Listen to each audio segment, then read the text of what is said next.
여러분 안녕하십니까? JTBC 아침 뉴스입니다. 오늘 아침 신문 살펴보겠습니다. 먼저 전북일보입니다.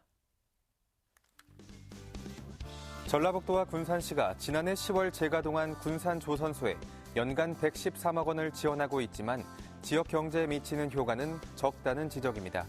또 울산 조선소 하청 블록공장으로 전락하고 있는 데다 완전 재가동을 위한 노력조차 없다는 목소리가 쏟아지고 있습니다. 전북도민일보입니다. 다음 달 개원하는 전주시정연구원의 첫 번째 채용 전형에 전국에서 많은 인재들이 몰려든 것으로 나타났습니다. 지난 14일 연구위원과 일반직 등 10명을 뽑는 채용 공고를 마감한 결과 111명이 응시해서 11대 1의 경쟁률을 기록했습니다. 이어서 전라일보입니다. 50여 년 된 전북도지사 관사가 전시 복합문화공간으로 탈바꿈하고 있는 가운데 이르면 올해 말부터 개방될 예정입니다. 2층 규모인 관사는 전시관과 도지사 업무를 경험할 수 있는 체험관, 그리고 야외 공연장 등을 갖출 예정입니다. 마지막으로 매일경제입니다.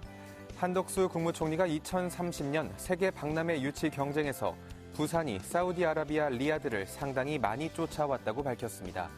한 총리는 남은 일주일간 아쉬움을 남기지 않는다는 각오로 나서고 있다며 막판 역전을 기대했습니다. 지금까지 아침 신문 살펴봤습니다. 전주방송이 단독 보도한 도내 한 학력인정 평생교육시설에 보조금 부당 수령 의혹이 사실로 확인됐습니다. 전북교육청 감사 결과 이 학교는 학업을 중단한 175명의 학생들이 학교를 다닌 것처럼 명단을 제출해서 보조금을 챙긴 것으로 드러났습니다. 교직원의 근무 태만과 공사 계약 과정의 문제점도 드러났습니다. 이정민 기자입니다. 보조금 부당 수령 의혹이 제기됐던 학력인정 평생 교육시설입니다. 이 학교는 분기별로 학생 수와 출석 일수에 따라서 수업료를 신청해야 합니다. 하지만 감사 결과 장기 결석으로 재적 처리되거나 자퇴한 학생들까지 포함해서 수업료를 과다 청구한 사실이 확인됐습니다. 지난 1년 동안 도중에 학업을 중단한 학생 175명이 학교를 더 다닌 것처럼 명단을 제출해 900만 원의 수업료를 도교육청에 청구해 받아간 겁니다. 전북교육청은 입학 당시부터 서류상으로만 존재하는 이른바 유령 학생을 만들어 출석부를 조작했다는 의혹에 대해선 경찰에 수사를 의뢰했습니다. 감사에서는 이제 강제로 어떤 집행권이 없기 때문에 한계가 좀 있어요. 그래서 이제 일부 확인된 것이 있어서 저희가 이제 수사 의뢰를 좀 했던 거죠.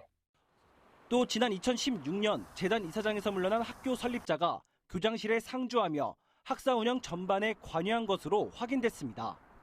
전북교육청은 학교장이 설립자의 지시에 따라 교실 바닥 교체 등 6건의 시설 공사를 무면허 업체에 맡겼다고 판단했습니다. 교직원들의 근무 태만도 지적됐습니다. 행정실장은 지난 3월부터 2달 동안 56차례나 무단 결근과 조퇴를 하면서 급여는 모두 챙겨갔습니다. 전북교육청은 이번 감사를 통해 학교 재단 측에 행정실장을 해임 처분토록 하고 이사장에게는 경고 처분을 내렸습니다. 또 설립자가 학교 업무에 개입하지 못하도록 정관을 수정하도록 요구했습니다. 일단 저희한테 지적이 된 거고요. 근데 전반적인 거는 우리 해당 부서에서 어느 문제점이라든지 그런 것들을 분석해서 개선 방안을. 전북교육청은 부당 청구된 보조금을 회수하기로 결정했고 경찰의 수사 결과에 따라 유령 학생 의혹이 사실로 드러나면 보조금 지원 중단 등의 행정처분을 내리겠다고 밝혔습니다. JTBC 뉴스 이정민입니다. 전북대학교와 원광대학교가 정부에 의대 정원을 최대 100명 안팎씩 늘려달라고 신청했습니다. 전국 40개 의과대학의 증원 수요는 많게는 모두 4,000명에 가까운 것으로 집계됐습니다. 하지만 정부는 공공의대 설립 문제는 여전히 유보적인 입장을 고수했습니다. 천경석 기자입니다. 전북대와 원광대가 복지부에 신청한 의과대학 증원 규모는 각각 100여 명 안팎. 현재 정원이 142명인 전북대학교는 2025학년도에 160명, 이후 해마다 20명씩 240명까지 증원을 요청했고 원광대학교도 현재 정원 93명에서 단계적으로 최대 200명까지 늘리는 계획을 제출했습니다. 그 조사에 따라서 저희들이 뭐 적극적으로 저희들이 써낸 대로 할 수 있다는 뭐 의지를 보여드리려고요. 예, 그게 학교에. 전국 40개 의과대학이 일제히 2030년까지 단계적으로 정원을 늘리는 방안을 제출했습니다. 이 같은 계획이 모두 수용된다고 가정하면 현재 3,000명이 조금 넘는 전국 의대 정원이 2030년에는 최대 7,000명이 넘게 됩니다. 다만 이 같은 수요는 말 그대로 대학들의 희망사항인 만큼 최종 증원폭은 아직 예측하기 어렵습니다. 정부가 이 숫자를 가지고 한다든지 이런 것들은 아직 결정되지 않았다. 여러 가지 그 수요조사 이런 것들 또 현장 점검 이런 부분들을 보고 앞으로 이제 결정할 것이다. 이에 따라 실제 의과대학별 증원 규모는 빨라야 연말쯤에나 가시화될 것으로 예상됩니다. 하지만 이 같은 상황에도 열악한 지역의료 현실을 개선하기 위한 공공의대는 여전히 안갯 속입니다. 공공의대든 지역의대든 이런 부분은 이제 신설돼야 되는 부분이니까 그런 부분은 앞으로 이 수요를 봐가면서 같이 계속 검토를 해 나갈 그런 예정입니다. 공공의대 설립을 위한 법안은 지난 20대 국회에서 폐기됐고 이번 21대 국회에서 다시 발의돼 복지위 법안 소위에 머물고 있는 상황. 이번 국회 회기에서 통과하지 못할 경우 다시 폐기되는 수순이라 결과를 지켜볼 시점입니다. JTB 뉴스 천경석입니다. 전북특별자치도 출범이 이제 2달도 채 남지 않은 가운데 각종 특례를 담은 개정안이 국회에서 본격적인 심사를 앞두고 있습니다. 전북도민 400여 명은 국회에서 한 목소리로 전북특자도법 전부 개정안의 연내 통과를 촉구했습니다. 변한영 기자입니다. 전북특별자치도법 개정안의 연내 통과를 염원하는 도민들의 목소리가 국회의원회관에 울려 퍼집니다. 내년 1월 18일 특자도 출범을 앞두고 각종 특례를 담은 개정안은 국회 심사를 앞둔 상황. 다음 달 본회의를 통과해야 이름만이 아닌 명실상부한 특자도로 출범할 수 있습니다. 전라북도가 정말 살만한 동네로 다시 거듭날 수 있도록 이 자리에 계신 분들이 많이 힘을 모아주시기를 부탁드립니다. 개정안을 공동 발의한 민주당 한병도, 국민의힘 정운천 의원은 연내 통과가 희망적이라며 여야가 끝까지 힘을 모으겠다고 약속했습니다. 연내 확실히 통과시킬 수 있다라는 걸 제가 오늘 여기 모든 참석하신 분들께 강조해서 말씀드리도록 하겠습니다. 앞으로도 이렇게 야당과 여당이 똘똘 뭉쳐서 전북 발전을 위해서 노력하겠다는 것을 약속드립니다. 앞서 개정안 통과를 촉구하는 범도민 서명운동은 6주 만에 100만 명을 돌파하는 기록을 세웠습니다.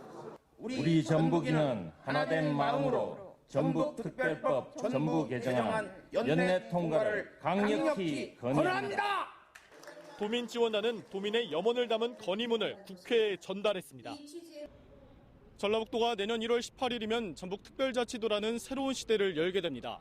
호남에서조차 낙후되고 소외되온 역사를 뒤로하고 독자 권역으로 첫 발을 디딜 예정인 가운데 특자도에 내실을 더할 개정안의 통과 여부에 도민들의 눈과 귀가 집중되고 있습니다. JTB 뉴스 변한영입니다. 더불어민주당이 내년 총선 출마 예정자들에 대한 검증을 강화하기로 했는데요. 현역 평가에서 낮은 점수를 받은 하위권 의원의 감점도 확대될 전망입니다. 호남권과 수도권에 거론되는 인재 영입까지 속도를 내면서 긴장감이 커지고 있습니다. 정원익 기자입니다. 민주당은 지난 5월 김남국 의원이 가상자산 문제로 인해 탈당함에 따라서 출마 예정자들의 가상자산을 꼼꼼하게 살피기로 했습니다. 본인과 배우자, 직계 비속의 가상자산 공개를 의무화해 투기성이 짙거나 문제가 있으면 걸러내겠다는 겁니다. 경력과 학력, 의정활동 계획서 같은 후보자 관련 정보도 인터넷에 공개해서 검증을 한층 강화할 계획입니다. 민주당이 오는 27일부터는 현역을 비롯해 총선 후보자의 검증을 위한 서류를 접수합니다. 지금 아주 무섭게 선출직 공직자에서 현재 진행을 하고 있습니다. 부적격과 애에 없는 부적격은 아주 수많은 촘촘하게 기준을 강화해가지고요. 현역 의원들에 대한 평가에서 하위권에 머문 의원들의 감점을 기존보다 더 확대하는 문제도 논의할 예정입니다. 기존 혁신안보다 더 강화될 가능성이 높아 현역 물갈이에도 직접적인 영향을 미칠 것으로 보입니다. 인재 영입도 속도를 내면서 780여 명에 대한 1차 검증이 시작됐습니다. 최종 검증을 통과한 시민들은 호남권과 수도권에 배치될 가능성이 높고 문제가 있거나 낮은 평가를 받은 현역을 대체하는 경우도 예상돼 긴장감이 적지 않습니다. 각 분야를 대표하는 사람들이 민주당에 새로 들어와서 그 분야에 대한 대안을 제시하고 또 일의 중심에 서서 새로운 얼굴이 나타나서 일을 하는 것, 이러한 노력들은 민주당이 총선 출마 예정자들에 대한 검증과 인재 영입 절차에 들어가면서 당내 총선 열기가 달아오르고 있습니다. JTB 뉴스 정원익입니다. 임실군이 중대재해처벌법이 확대되는 것에 맞춰서 소규모 사업장을 대상으로 사고 예방을 위한 지원을 강화합니다. 완주군이 아동 학대 예방의 날을 맞아 다양한 홍보 활동을 펼쳤습니다. 시군 소식 김진영 기자입니다. 임실군이 내년부터 중대재해처벌법이 적용되는 50인 미만의 소규모 사업장을 대상으로 안전한 일터 환경 조성을 위한 지원에 나섭니다. 임실군은 전문 노무법인을 통해 컨설팅을 지원하고 작업장의 유해 환경을 개선해서 안전한 작업 환경을 구축하도록 유도할 계획입니다. 내년부터 중대재해처벌법 시행 확대를 앞두고 모든 사업장에 사고 예방과 안전문화 확산이 이루어질 수 있기를 바랍니다. 완주군이 아동 학대 예방의 날을 맞아 사랑의 매는 없습니다 캠페인을 펼쳤습니다. 완주군은 아동 학대 근절을 위한 거리 홍보와 전단지 배포 등을 통해 주민들의 참여를 호소했습니다.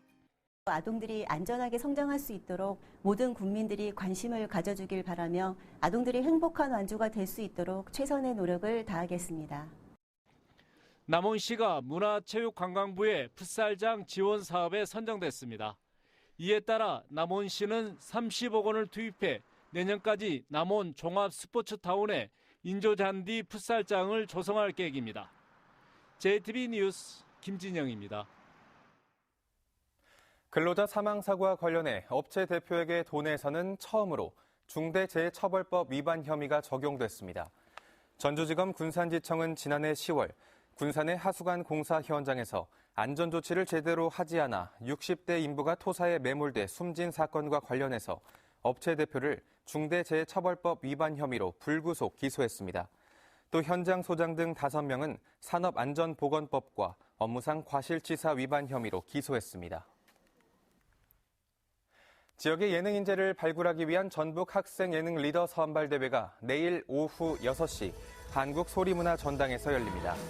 이번 행사에서는 2달간의 예선을 거쳐 본선 무대에 오른 12개 중고등학생팀이 자신들의 끼와 열정을 뽐낼 예정입니다. 입상자들에게는 교육감상과 상품이 주어지며 청소년이라면 누구나 무료로 관람할 수 있습니다.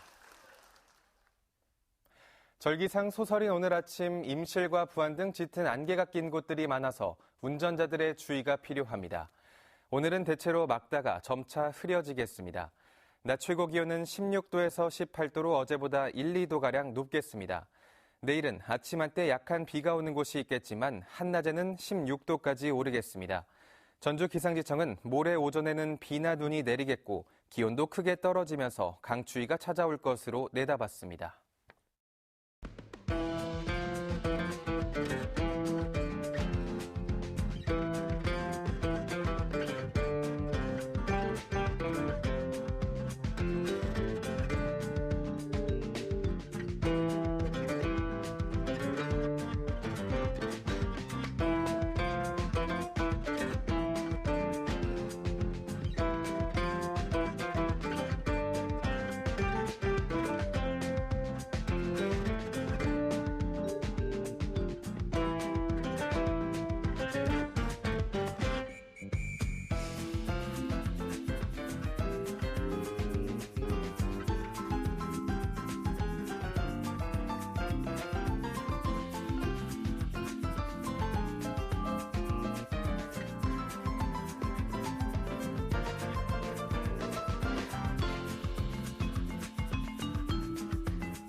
JTB 아침 뉴스를 마칩니다. 고맙습니다.